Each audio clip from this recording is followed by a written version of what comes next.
काळूस वाटेकर वाडी मार्गे निमगाव व काळूस माळवाडी मार्गे दावडी खेड सेज चाकण एमआयडीसी वाहतूक सुलभता आणण्याची गरज आहे।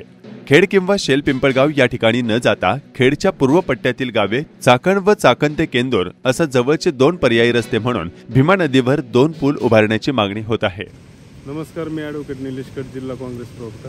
आपण माझ्या मागे पाहताय हा काळूस वाटेकरवाडी येथील बंधारा असून या ठिकाणी निमगाव आणि काळूस या दोन गावांना जोडलं जाते आणि शेतकऱ्यांना देखील येण्या जाण्यासाठी हा अत्यंत सुलभतेचा मार्ग आहे। परंतु या केटीवरनं चारचाकी गाड्या जातात, अतिशय सावधानपणे गाडी घ्यावी लागते।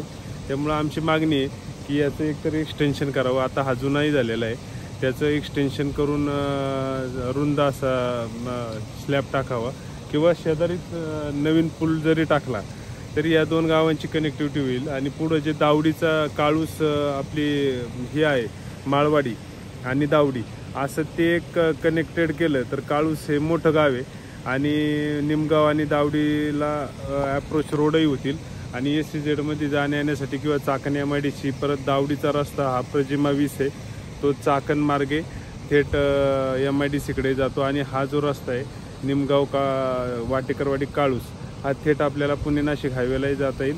म्हणजे इकडून जी जाणारी वाहतूक आहे खेड किंवा कन्नेरसर या मार्गाला ते ती इकडूनही डायव्हर्ट होईल आणि चाकणकडून दावडीकडून पुढं केंदूर मार्गे शिरूर तालुक्यात येथे जाणार आहे। त्यामुळे माझी विनंती की तो CSR मध्ये आता डॉक्टर अमोल कोल्हे खासदार यांनी दिलेला आहे प्रस्ताव आणि याचं पण देखील आता आमदार बाबाजी काळे यांनी लक्ष घालून त्यामध्ये ते देखील म्हणले की आपण जे काही कनेक्टिव्हिटी का तालुक्यातली ती आपण करूया।